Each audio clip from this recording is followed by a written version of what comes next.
Anda yang punya anjing pasti tahu banget deh perasaan ini.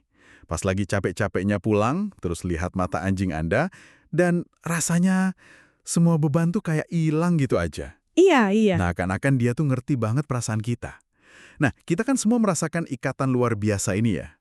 Tapi pernah nggak sih Anda bertanya-tanya, ini tuh beneran? Atau kita cuma proyeksi perasaan kita aja ke mereka? Pertanyaan bagus. Nah, hari ini kita akan coba cari jawabannya, berdasarkan sumber-sumber yang Anda kasih, terutama dari bab yang judulnya menarik banget, Sahabat Terbaik Manusia.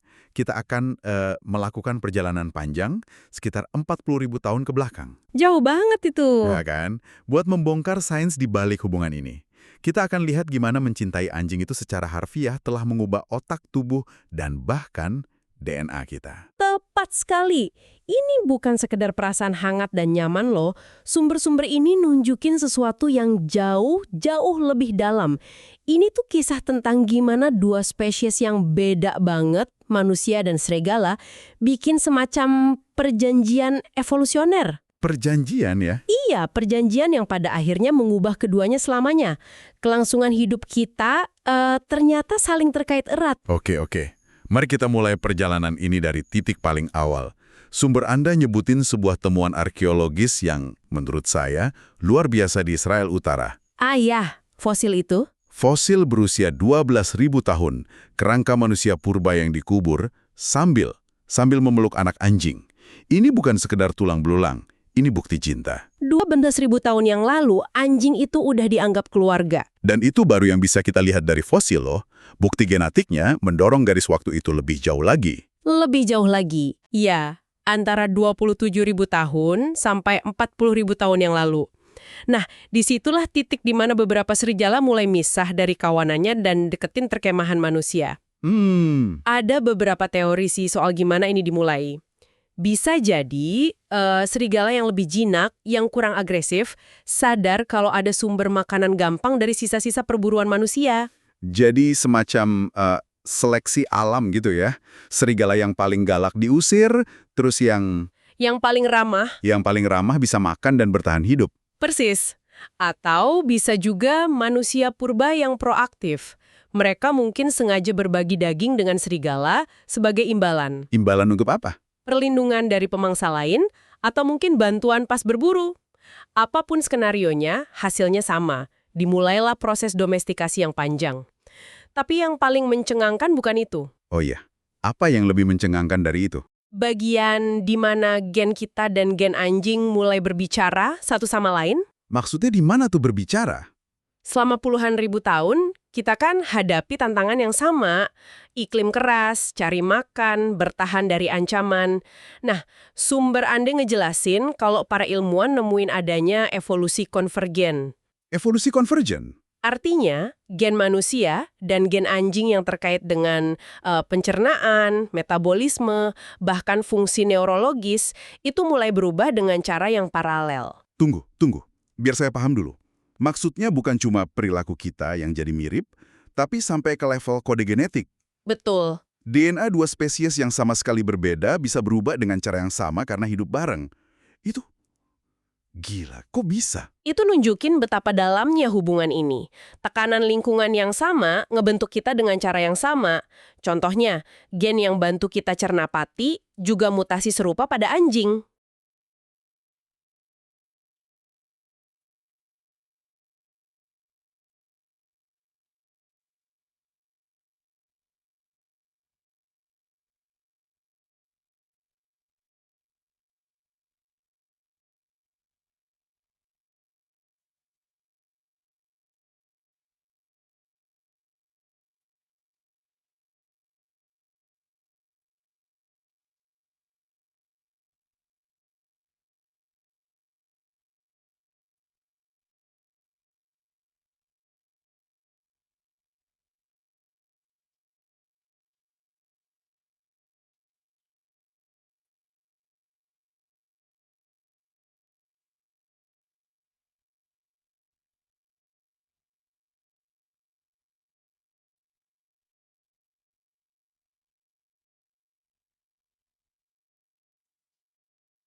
Bagian di mana gen kita dan gen anjing mulai berbicara satu sama lain?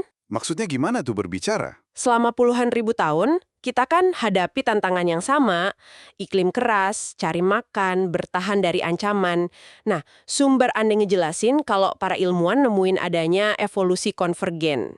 Evolusi konvergen? Artinya, gen manusia dan gen anjing yang terkait dengan pencernaan, metabolisme, bahkan fungsi neurologis, itu mulai berubah dengan cara yang paralel. Tunggu.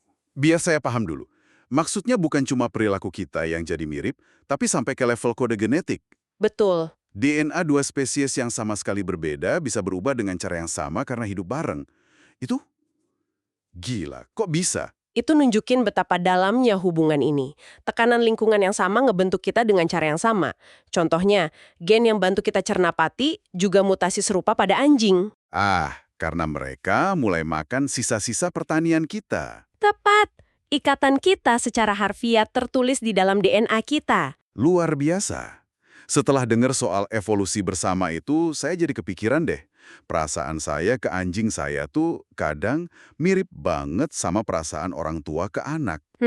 Awalnya saya kira berlebihan, tapi jangan-jangan ada hubungannya sama semua ini. Apa kata sains soal ini? Anda nggak berlebihan sama sekali. Sains justru mengkonfirmasi perasaan Anda itu. Ada sebuah eksperimen psikologi klasik dari tahun 60-an.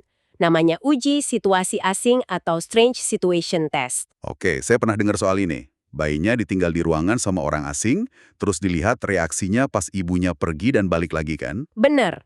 Dan sebagian besar bayi nunjukin keterikatan yang aman.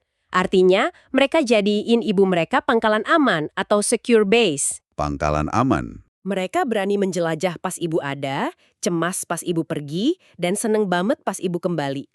Pangkalan aman itu ngasih mereka kepercayaan diri. Nah, para peneliti penasaran, apa ini berlaku juga buat anjing? Dan hasilnya? Hasilnya identik. Ketika tes yang sama persis dilakuin ke anjing dan pemiliknya, anjing nunjukin pola keterikatan aman yang sama. Serius? Iya, mereka lebih aktif main dan jelajah pas Anda ada di ruangan. Pas Anda pergi, mereka cenderung cemas, kurang tertarik sama orang asing. Bagi anjing Anda itu pangkalan aman mereka. Sama persis kayak ibu bagi bayinya. Jadi di mata anjing kita ini figur orang tua mereka. Wow. Pantesan aja mereka selalu cari kita kalau lagi takut atau nggak nyaman. Tapi itu kan dari sisi perilaku ya. Gimana dengan di dalam otak kita? Neuroscience ngasih jawaban yang lebih gamblang lagi. Ketika peneliti mendai otak para ibu, mereka lihat area tertentu yang hubungannya sama penghargaan, emosi, ikatan sosial, itu nyala terang pas lihat foto anak mereka. Oke. Terus mereka nunjukin foto anjing peliharaan si ibu. Jangan bilang area yang sama juga nyala. Area yang persis sama, bagi otak Anda secara neurologis, nggak banyak bedanya antara cinta buat anak Anda dan cinta buat anjing Anda. Ya ampun. Keduanya memicu sirkuit ikatan yang sama, dan hormon kunci di balik ini semua adalah oksitosin. Si hormon cinta. Betul. Dan ini bagian paling menarik dari sumber Anda. Saat Anda dan anjing Anda saling tatap-tatapan, kadar oksitosin melonjak di otak Anda dan di otak anjing Anda. Di keduanya. Di keduanya. Ini nyiptain apa yang disebut positive feedback loop, lingkaran umpan balik positif. Makin Anda natap anjing Anda, makin banyak oksitosin keluar, yang bikin Anda pengen natap lagi, yang terus ningkatin oksitosin anjing Anda juga. Wow. Ini mekanisme biologis yang sama persis dengan yang memperkuat ikatan antara ibu dan bayinya. Ini kayak anjing tuh udah ngehack sistem biologis kita yang paling purba ya. Sistem yang dirancang buat ikatan orang tua anak. Dan mereka bahkan berevolusi secara fisik buat itu kan. Soal mata anak anjing itu. Tepat. Ekspresi memelas yang kita kenal sebagai puppy dog eyes itu ternyata hasil evolusi. Anjing punya otot khusus di sekitar mereka. Otot khusus. Iya, namanya levator anguli oculi medialis, yang bikin mereka bisa ngangkat alis bagian dalam. Serigala, nenek moyang mereka, nggak punya otot ini. Wah. Sebuah studi nemuin kalau anjing di penampungan yang lebih sering pakai ekspresi ini, diadopsi jauh lebih cepat. Mereka secara harfiah berevolusi buat jadi lebih imut di mata kita. Karena itu ningkatin peluang mereka buat bertahan hidup. Persis. Luar biasa ya. Ternyata secara neurologis dan biologis, otak kita benar-benar nggak bisa bedain antara anak dan anjing kita. Kalau udah sampai level itu, pasti ada dampaknya ke fisik juga dong kan? Oh, jelas. Apa kata sumber Anda soal kesehatan kita sehari-hari? Dampaknya sangat nyata dan terukur. Ini bukan lagi soal perasaan, tapi data fisiologis loh. Berinteraksi sama anjing, bahkan cuma ngelus dia beberapa menit, itu terbukti secara ilmiah bisa langsung nurunin tekanan darah. Oke, nurunin tekanan darah. Itu udah sering kita dengar. Tapi apa lagi? Lebih jauh dari itu, interaksi ini juga nurunin kadar kortisol. Hormon stres. Nah, hormon stres utama, di dunia modern yang penuh tekanan, kadar kortisol kita kan sering tinggi terus, yang jadi akar banyak penyakit. Jadi, anjing Anda itu secara harfiah berfungsi sebagai tameng biologis. Tameng melawan stres kehidupan sehari-hari. Jadi pas kita belai anjing, kita lagi terapi anti-stres alami. Dan sebaliknya, hormon bahagia kita naik. Betul sekali, kadar oksitosin, dopamin, endorfin, yang sering disebut koktail kebahagiaan, itu semua naik. Dan yang bikin hubungan ini istimewa adalah efeknya timbal balik. Maksudnya? Pas peneliti ngukur metrik yang sama di anjingnya, ternyata tekanan darah mereka juga turun dan hormon bahagia mereka juga naik pas main sama kita. Oh, jadi dia juga ngerasain hal yang sama senangnya. Iya, jadi pas Anda senang, anjing Anda pun ikut senang. Itu penting banget. Jadi ini bukan hubungan sepihak. Dan ini bukan cuma manfaat sesaat kan? Ya. Sumber Anda nyebutin dampak jangka panjangnya. Benar, kepemilikan hewan peliharaan jangka panjang itu dikaitkan dengan resiko kematian akibat penyakit kardiovaskuler yang 19% lebih rendah. Wow, 19%. Dan ini bukan cuma karena pemilik anjing lebih sering jalan pagi ya. Ada sesuatu dari kehadiran mereka yang nenangin sistem saraf kita secara mendasar. Saya ingat ada studi menarik soal ini. Mereka minta orang ngerjain tugas yang bikin stres kayak... Berhitung mundur dengan cepat kan? Wah, ya studi luar biasa. Pas partisipan ngerjain tugas itu sendirian, detak jantung dan tekanan darah mereka melonjak. Tapi pas mereka ngerjain itu dengan anjing peliharaan mereka di ruangan yang sama, respon stres fisiologis mereka jauh lebih rendah. Lebih rendah ya? Dan ini bagian paling mengejutkan. Efek menenangkan dari anjing itu lebih kuat daripada saat mereka ditemani pasangan atau sahabat mereka. Lebih baik dari pasangan. Wah, itu bisa jadi masalah buat sebagian orang. Haha, iya. Tapi serius, itu nunjukin betapa uniknya dukungan tanpa syarat yang dikasih anjing. Mereka nggak ngejudge, mereka cuma ada di sana. Bener banget. Dan efek positif ini nggak cuma buat orang dewasa kan. Tumbuh bareng anjing ternyata bisa ngebentuk perkembangan anak-anak dengan cara yang positif banget. Oh, tentu. Ah, ya. Ini soal empati kan? Anak-anak yang punya anjing cenderung lebih baik dalam bersosialisasi. Tepat, penelitian nunjukin anak-anak prasekolah dari keluarga yang punya anjing, tingkat masalah perilakunya lebih rendah, kayak tantrum atau agresivitas. Dan mereka menunjukin lebih banyak perilaku prososial. Perilaku prososial itu contohnya gimana? Kayak berbagi, menolong, dan menghibur teman. Kenapa bisa gitu? Apa mekanismenya? Kuncinya adalah melatih otot empati. Seorang anak harus belajar menafsirkan kebutuhan makhluk yang nggak bisa ngomong. Bener juga. Apakah anjing saya lapar? Apa dia mau main? Gonggongannya ini artinya takut atau senang ya? Proses ini maksa anak buat lihat dari perspektif lain.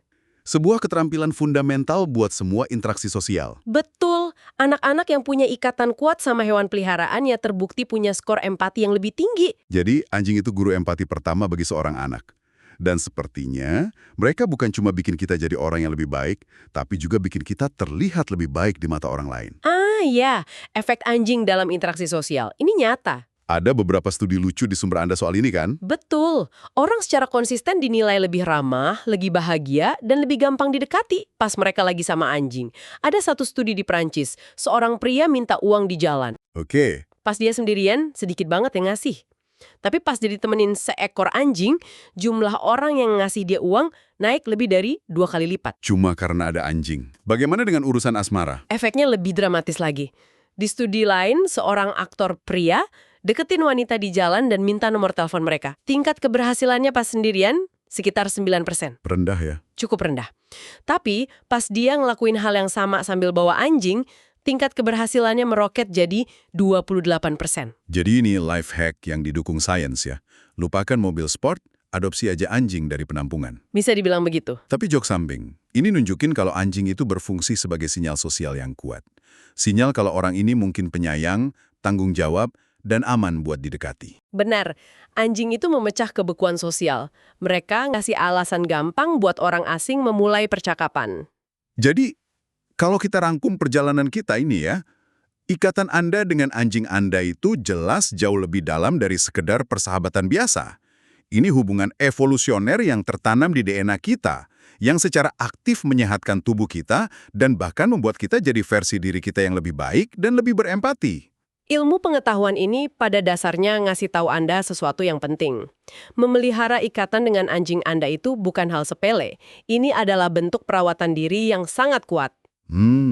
Di dunia di mana interaksi manusia bisa jadi rumit, penuh ekspektasi, dan kadang ngecewain, anjing nawarin sesuatu yang dibutuhkan otak kita, koneksi yang tulus, tanpa syarat, dan selalu ada. Ini memunculkan satu pemikiran terakhir untuk Anda renungkan.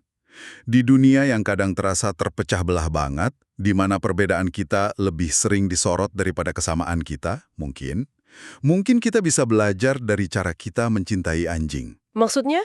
Mereka kan nggak peduli soal politik, status sosial, atau penampilan kita. Mereka cuma merespon kebaikan dengan loyalitas.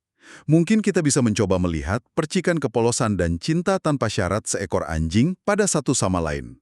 Karena pada akhirnya, kita semua hanyalah makhluk yang mendambakan sedikit koneksi dan kasih sayang.